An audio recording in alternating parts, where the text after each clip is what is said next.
Merci Max Brisson de nous accompagner pendant cette première demi-heure. Élu des Pyrénées-Atlantiques, vous êtes membre du groupe Les Républicains, auteur d'une proposition de loi sur l'école qui a donc été votée au cœur de la nuit. On va bien sûr longuement en parler, mais d'abord un mot sur la réforme des retraites. Et on l'a vu, Emmanuel Macron qui est donc en visite d'État de 2 jours aux Pays-Bas et qui a été rattrapé par cette réforme des retraites. Son discours sur l'Europe a été brièvement interrompu par des manifestants. Est-ce que c'est la preuve que son quinquennat est bloqué par cette réforme ? Oui, son quinquennat est en grande difficulté. Et il est à l'origine de cette difficulté. Je l'entendais finalement se replier sur nos institutions pour dire, bien, cela il a raison, que le processus est tout à fait constitutionnel et démocratique. Mais enfin, il a tellement abîmé la démocratie représentative en particulier, il a tellement voulu enjamber le Parlement, il a tellement voulu hyper-présidentialiser au-delà du raisonnable le fonctionnement de nos institutions. Il a tellement abaissé la fonction de Premier ministre, il a tellement méprisé les corps intermédiaires qu'il est aujourd'hui dans cette situation. Alors bien sûr, la France est une démocratie, les agissements de quelques personnes qui ont une vision totalement déformée de la situation ne sont pas respectables. En revanche, le président de la République doit sortir de la crise, sauf qu'il a abandonné un certain nombre des armes. En particulier, par exemple, le changement de gouvernement et de Premier ministre, qui était une arme traditionnelle du président de la République. Qu'il aurait dû faire. Il aurait peut-être dû le faire, je n'en sais rien. Mais il a tellement réduit la fonction de Premier ministre. Il a tellement dit qu'il était l'alpha et l'oméga de tout. Il a tellement concentré les pouvoirs de décision sur sa personne et à l'Élysée que le changement de Premier ministre aujourd'hui n'est pas cette arme que le général de Gaulle et Michel Debré avaient donnée au président de la République pour avoir un nouveau temps, un nouveau rebond dans son mandat. Donc nous sommes, vous savez, je crois que dimanche, c'était l'anniversaire de la première année du premier tour de l'élection présidentielle. Il semblerait presque qu'il y a une éternité qu'Emmanuel Macron est élu, tellement il est aujourd'hui usé, alors que son quinquennat a à peine commencé. Comment il peut en sortir maintenant ? Est-ce qu'il doit faire un geste en direction du Parlement, en direction des syndicats, lequel ? Il devrait faire un geste à travers l'ensemble des corps intermédiaires. Il devrait, vous voyez, on entendait dans le reportage parler de la Convention citoyenne. C'était une manière, une autre, d'enjamber le Parlement. Et après, les citoyens s'y convoqués lui renvoient à la figure parce qu'il ne les suit pas. La démocratie représentative et parlementaire, c'est très différent. Je crains que le président de la République, avec tout le respect que je lui dois, n'a pas tout à fait les ressorts pour être le chef d'État dans le contexte actuel qui nécessiterait en effet beaucoup de discussions avec les groupes parlementaires. Nous avons un président de la République qui est un petit peu l'anti-Chirac. Alors on reprochait beaucoup à Jacques Chirac parfois un certain immobilisme parce qu'il était très attentif du corps social. Il était très à l'écoute des Français. On a un président qui, depuis 5-6 ans, n'est pas à l'écoute des Français et ça lui revient comme un boomerang à travers la figure. Comment on en sort ? Mais comment on en sort, c'est d'abord à lui de le dire. La première mission du président de la République, c'est pas de s'occuper du détail. Il s'est noyé dans le détail. La première mission du président de la République, c'est de fixer un cap et de sortir de ce type de crise. Il lui faudra beaucoup de dialogue, beaucoup d'humilité, peu d'hubris.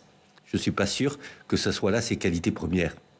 On va parler de ce qui s'est passé cette nuit au Sénat, puisque le Sénat a voté votre proposition de loi sur l'école. On va voir les détails du texte et les temps forts de la séance avec Steve Jourdain.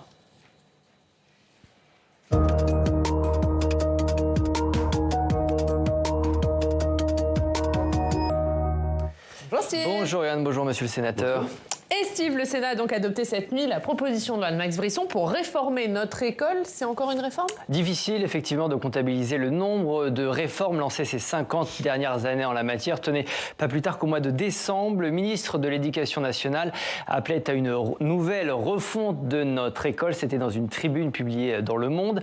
Beaucoup de chantiers de ces dernières décennies tentent de répondre à la question suivante. Comment stopper la crise ? Une crise qui s'illustre notamment par les difficultés de recrutement d'enseignants, mais aussi par le niveau des élèves. Un exemple, Lauriane, qu'on cite souvent, ce sont les mathématiques. Une enquête récente réalisée auprès d'enfants de CM1 et de 4e dans une 60aine de pays montre que la France se classe bonne dernière dans les pays de l'Union européenne. Elle est avant-dernière dans les pays de l'OCDE, Lauriane. Alors que faire, Steve ? Que faire, Max Brisson ? C'est tout l'objet de votre proposition de loi. La solution, selon vous, tient en quelques mots, plus d'autonomie. Il faut donner plus de liberté aux écoles, aux directeurs et aux professeurs.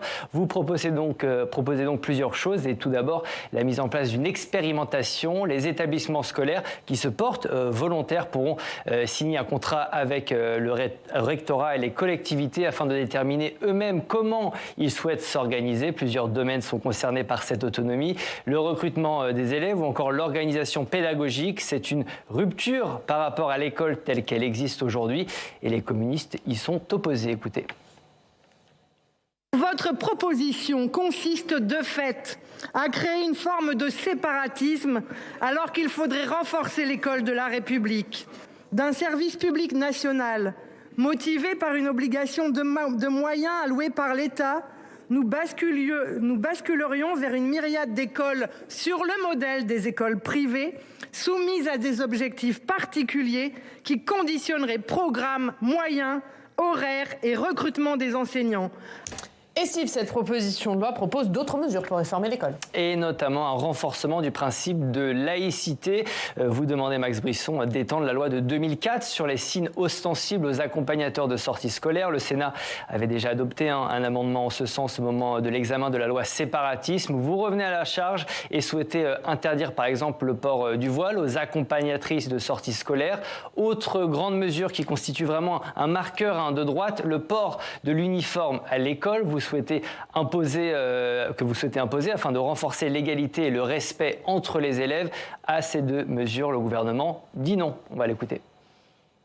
Tous les gouvernements se sont opposés à cette disposition.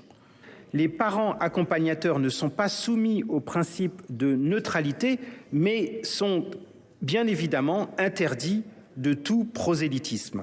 Sur l'uniforme, le gouvernement est opposé à une obligation nationale qui ne règle ni le sujet du harcèlement, ni les différences sociales, et encore moins les atteintes à la laïcité.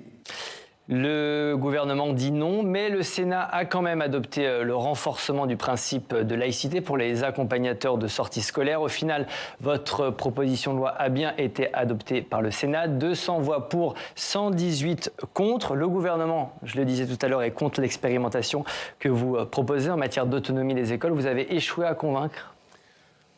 Je ne pense pas avoir échoué puisque le Sénat a une large majorité à approuver mon texte. Oui, parce que le gouvernement est dans le droit fil de ce qu'il fait depuis 5 ans et finalement dans le droit fil de ce qui a été fait majorité après majorité. On est dans la situation suivante. On met de plus en plus d'argent dans l'école.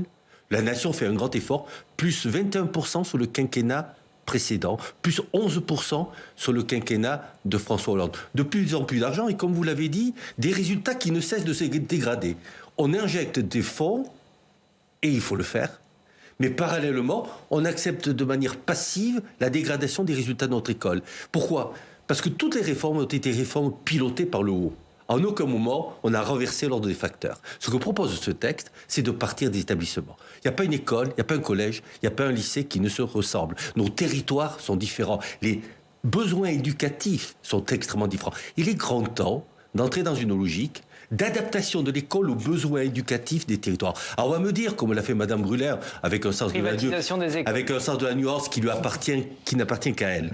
On pourra me dire, tout cela va créer des inégalités, de la ségrégation. On s'éloigne du principe de l'école de la République. Mais en fait, dans les faits, on s'en est éloigné. Notre école unitaire produit plus d'inégalités, produit plus d'échecs scolaires pour les enfants des classes les plus défavorisées que les systèmes européens autour de nous. Au nom de l'égalité, on a un système installé qui produit beaucoup d'inégalités et beaucoup d'échecs scolaires. Donc ce que je propose, c'est faire confiance aux équipes. C'est de rompre avec la pratique actuelle et celle des gouvernements précédents. Donc M. Pap Ndiaye, il est dans le prolongement de ses prédécesseurs, sauf qu'il est aussi dans le prolongement de l'échec. Et si on faisait confiance aux équipes pédagogiques, alors vous savez, on commencerait gentiment, sur la base d'une expérimentation, sur la base du volontariat. Moi, je suis sûr qu'il y a des équipes pédagogiques, si on leur laissait de la liberté, qui ont plein d'idées. Mais pour l'instant, on a une liberté pilotée par le haut, extrêmement dirigée. La liberté de construire un projet d'établissement, par exemple. Ça existe dans les textes depuis les années 70. Mais ça se traduit par quoi ? Par une multitude de circulaires, d'injonctions, de vade-mecum, où on dit aux établissements, vous ferez votre projet autonome comme ça et comme ça. Vous appliquerez telle mesure, telle mesure, telle mesure. Il n'y a qu'en France qu'on invente l'autonomie décidée à Paris. Et ça, on continue avec le gouvernement. Moi, je suis sûr que le président de la République, sur le sujet, est très ouvert à l'autonomie. Mais vous avez eu des retours du président? Je n'ai pas eu de contact avec le chef de l'État, je l'écoute dans ses discours. Je l'ai écouté à Marseille. Il parle d'autonomie à son tour. Mais le fonds pédagogique qu'il a mis en œuvre avec le ministre Pap Ndiaye, c'est un fonds national décidé par le haut. Vous ferez de l'autonomie comme je le décide. Ça, c'est très français, c'est très jacobin. Moi, je suis profondément girondin.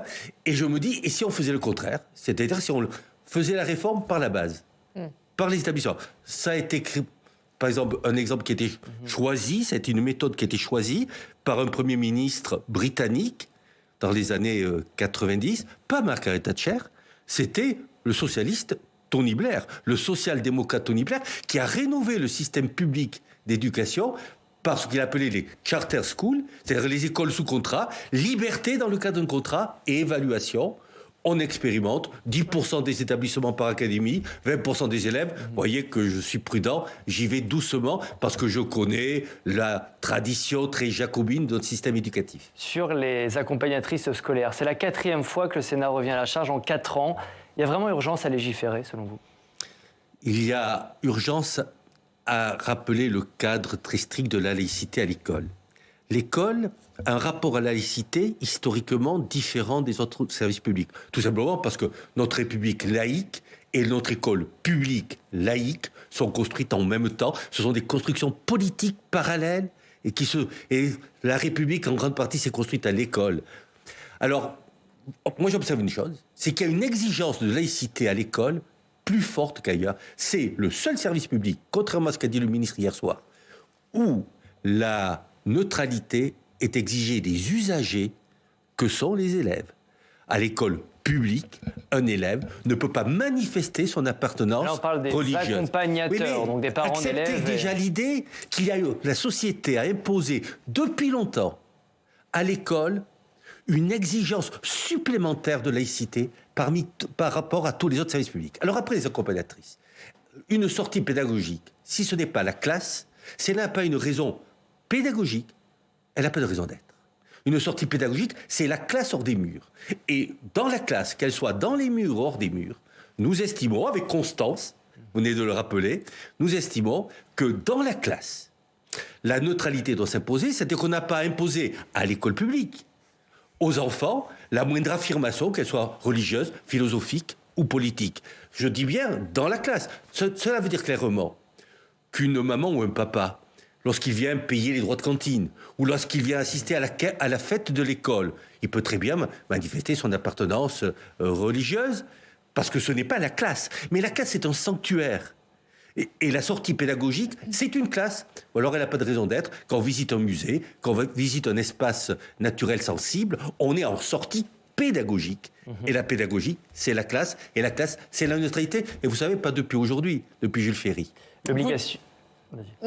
Vous souhaitez aussi que certains territoires ruraux bénéficient de moyens particuliers. La Première ministre a fait des annonces il y a quelques jours. Elle était en déplacement sur le sujet, notamment sur les fermetures de classes avec un objectif de visibilité à 3 ans pour les maires. C'est une bonne chose ? Oui, bien entendu. Il y a 2-3 éléments dans le texte que nous avons voté. Je me réjouis de ce vote cette nuit, dans lequel le gouvernement a montré de l'écoute.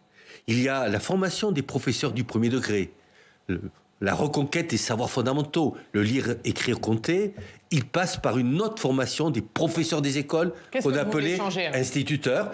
Tout simplement qu'on reconcentre leur formation sur le lire, écrire, compter. C'est un beau métier que d'apprendre aux enfants à lire, à écrire, à compter. Mais c'est apprendre à lire, à écrire, à compter. Ça nécessite une formation particulière. Voilà pourquoi on arrive pas à un accord total avec le ministre, mais on sent bien là qu'on a une sorte de convergence des plaques qui devrait nous permettre très vite de déboucher sur un accord. La ruralité. Notre école, depuis très longtemps, a un regard particulier sur les territoires de la politique de la ville, sur les territoires de l'éducation prioritaire. Ce que l'on souhaite, ce que l'on dit à travers cette proposition de loi, et là aussi il y a eu un dialogue avec le ministre qui est intéressant, c'est que l'État, les recteurs, pas depuis Paris, définissent des territoires ruraux à besoins éducatifs. Vous savez, il y a des territoires ruraux où il y a un éloignement très fort, où il y a un enclavement, où il y a un accès à la culture qui est plus difficile qu'ailleurs, où il y a un niveau de précarité extrêmement fort. Et qu'est-ce qu'on constate dans ces territoires-là? Qu'il y a une très grande précarité des équipes enseignantes, un turnover considérable, là où il faudrait qu'elles soient stables. On s'aperçoit qu'au contraire, les jeunes professeurs qui sont nommés ont envie de partir. Un peu comme d'ailleurs dans les territoires de l'éducation prioritaire. On constate qu'il y a certainement une prise en charge différente. Donc c'est une école, vous voyez, qui joue la diversité des territoires, les territoires urbains, les quartiers en difficulté, mais aussi les territoires ruraux où les besoins éducatifs particuliers sont importants. Autre mesure plus médiatique, peut-être moins qui vous intéresse moins, vous allez nous le dire, l'obligation du port de l'uniforme, ça a été rejeté par le Sénat. Est-ce que vous le regrettez, vous, personnellement? Céline Boulay-Espéronnier, qui était à l'origine de ce texte, a une volonté que je comprends, que j'ai défendue. J'ai co-signé sa proposition de loi et j'ai accepté qu'elle rejoigne la proposition de loi plus générale que je portais au nom du groupe Les Républicains. C'est une sorte de sentiment d'appartenance. La Cour des comptes dit une chose. En France, le sentiment d'appartenance à l'établissement est extrêmement faible, alors qu'il est beaucoup plus fort dans beaucoup de pays d'Europe, et que quelque part, la cohésion, le vivre ensemble dans l'établissement est facteur de succès scolaire. Parmi les raisons de notre échec scolaire, c'est que le niveau de l'établissement est celui qui est le moins pris en compte, et les pays qui réussissent le mieux sont ceux où il est le mieux pris en compte. Donc l'uniforme, c'est un moyen de donner une identité à l'établissement. Bon, le Sénat, hier soir, en a jugé différemment. Le Sénat est sage, et donc aujourd'hui, je me range à la sagesse du Sénat. Hier avait lieu également au Sénat, juste avant l'examen de votre proposition de loi, un débat sur le harcèlement scolaire, qui est évidemment un sujet de société. Le ministre de l'Éducation nationale, hier matin, a dit qu'il voulait proposer un changement réglementaire pour qu'en cas de harcèlement scolaire en primaire, ce soit l'élève harceleur qui soit transféré dans un autre établissement et non l'élève harcelé, et ce en dernier recours. Qu'en pensez-vous ? Le Sénat a toujours une longueur d'avance. Et le gouvernement serait inspiré, plutôt que de réinventer le fil à couper le beurre, à partir des textes du Sénat, parce que notre collègue Marie Mercier avait déjà déposé une proposition de loi qui dit exactement la même chose. Mais vous voyez, on en parlait au début de l'émission, cette incapacité de jouer la démocratie parlementaire, et après on s'étonne que quand ça vous explose la figure, que vous n'ayez pas d'alliés. Mais si on nous avait écouté plus tôt, si on avait plus gentiment, avec un peu d'humilité, repris le texte de Marie Mercier pour en faire un texte qui est en effet nécessaire. On soutiendra le gouvernement sur ce sujet. Au fond, que se passe-t-il? Un enfant qui subit du harcèlement, qui souffre, le plus souvent, il doit quitter l'établissement. C'est quand même la double peine. Et Marie Mercier, très justement, et je l'en remercie, nous propose d'inverser là aussi l'ordre des facteurs et de faire en sorte que ce soit le harceleur qui soit sanctionné en devant quitter l'établissement, en devant aller ailleurs. 4% seulement des élèves qui harcèlent leurs camarades sont sanctionnés au niveau des établissements. Hier après-midi, dans le débat sur le harcèlement, on a bien dit que cela ne suffisait pas. Alors il y a des efforts qui sont faits avec ce qu'on appelle le programme phare, mais pour l'instant celui-ci reste trop théorique et on a appelé le gouvernement à être plus opérationnel, et la mesure proposée par Marie Mercier, par exemple, est une mesure très opérationnelle et très simple. Merci Steve. Merci Oriane. À tout à l'heure. On parlera de Gérald Darmanin et de la loi immigration, enfin de ce qui reste de la loi immigration. Je ne sais pas quand est-ce que cette loi arrivera d'ailleurs au Parlement. Je ne sais pas si vous avez des infos. Je n'ai pas d'informations particulières. Voilà, on en parlera quand même. Mais le signe aussi quand même de la paralysie de l'action gouvernementale. Nous attendons. Ce sera le débat du club. À tout à l'heure, Steve. On va aller chez vous, en Nouvelle-Aquitaine. Avec plaisir. On retrouve Jefferson Desports, journaliste à Sud-Ouest. Bonjour Jefferson. Merci beaucoup d'être avec nous. Jefferson, pas moins de 4 ministres étaient en Gironde hier soir pour annoncer le plan du gouvernement sur la lutte contre les feux de forêt. Oui, exactement. Gérald Darmanin, le ministre de l'Intérieur, est venu accompagné de 3 autres ministres, vous l'avez dit, en Gironde, sur la base aérienne de Cazaux, à la Teste de Buch, où il a annoncé, je le cite, des moyens sans précédent pour lutter contre les incendies. Alors l'année dernière, 30 000 hectares de forêt sont partis en fumée en Gironde. Et pour faire face, le ministre de l'Intérieur a annoncé des moyens sur tous les plans, des moyens supplémentaires, à commencer dans le domaine aérien, où le nombre d'hélicoptères et d'avions dédiés à la lutte contre les incendies va passer de 38 à 47. Les moyens terrestres vont être renforcés renforcer, les moyens de l'ONF aussi, et le président du conseil départemental de la Gironde, Jean-Luc Glaise, estime avoir été entendu. Ma question, Max Brisson, est-ce que la réponse de l'État a été à la hauteur sur le risque incendie ? D'abord, je voudrais vous saluer, chef Saint-Éport, et surtout dire que moi j'étais touché par ce qui s'est passé l'été dernier en Gironde. Je suis élu du département des Pyrénées-Atlantiques, mais le massif forestier des Landes de Gascogne débute à 25-30 km de chez moi, et c'est aussi un massif forestier qui évoque beaucoup de souvenirs d'enfance. Donc la manière dont ce massif a été dévasté est extrêmement préoccupant. Ce n'est pas la première fois. Alors, je pense que les moyens mis en place, annoncés par le ministre de l'Intérieur, sont intéressants. Il faut les saluer. Mais là aussi, je pense qu'il y a une réforme plus structurelle.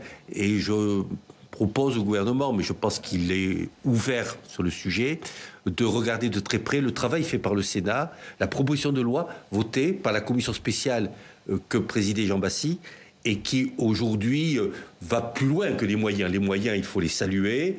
Il faut donc saluer l'action du gouvernement. Il y a une prise de conscience qui dépasse ici tous les clivages politiques, parce que les massifs forestiers en général, et celui des Landes de Gascogne en particulier, participent à la biodiversité et à l'équilibre écologique de la France.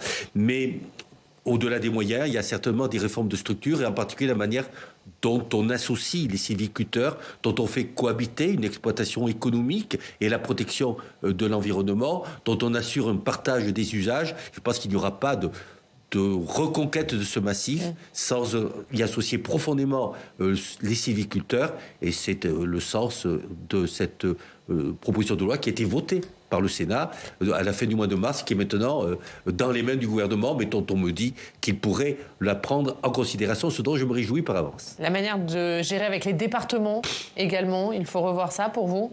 Oui, bien sûr, avec les collectivités. Alors, cela dit, le massif des Landes de Gascogne était après les grands incendies de l'après-guerre, marqué par aussi déjà une coopération étroite entre les collectivités, l'État et les sylviculteurs. C'était un massif dont l'exploitation économique était forte, mais il y a eu certainement, je ne suis pas un spécialiste, un peu de relâchement, et en tous les cas, la période de sécheresse que nous avons connue, que nous connaissons, a généré des feux considérables. D'abord, l'historien que je suis rappelle que c'est une sorte de reconquête permanente, que la vigilance qu'il faut avoir, parce qu'on a eu dans le passé, après des incendies, après la Seconde Guerre mondiale, qui avaient d'ailleurs été dramatiques en nombre de morts, parce qu'il faut saluer par rapport à ce qui s'est passé l'été dernier, et qui montre qu'on n'est pas dans la même époque, c'est que ces incendies ont été terribles sur le plan écologique, mais qui n'ont pas entraîné, comme après la Seconde Guerre mondiale, un nombre important de morts. Jefferson, vous avez une autre question ?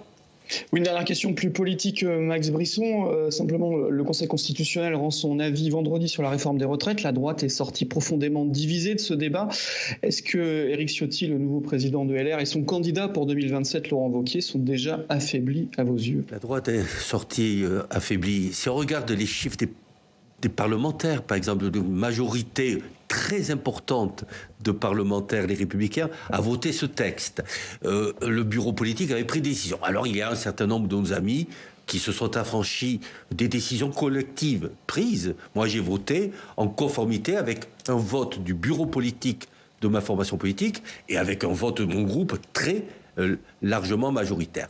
Alors, si notre famille sort affaiblie, oui, j'en conviens, et il faut qu'on retravaille au fond. On vient de montrer que le Sénat, que la majorité sénatoriale et que le groupe Les Républicains est producteur d'idées. On l'a vu là sur l'école, on l'a vu sur le harcèlement, on vient de le voir sur la défense incendie. Et je crois que c'est la manière de sortir de l'impasse dans laquelle nous nous trouvons. Réaffirmons nos marqueurs, réaffirmons nos propositions pour le pays. Après, si la droite est affaiblie ou est divisée, permettez-moi de vous dire que la majorité présidentielle serait elle aussi très affaiblie, et le président de la République, de cet épisode, et que c'est la démocratie qui est affaiblie, et qu'il est temps, en effet, que l'on retrouve quelques fondements de notre démocratie parlementaire, du fonctionnement de nos institutions. Ça renvoie aux discussions que l'on avait au début de cette émission.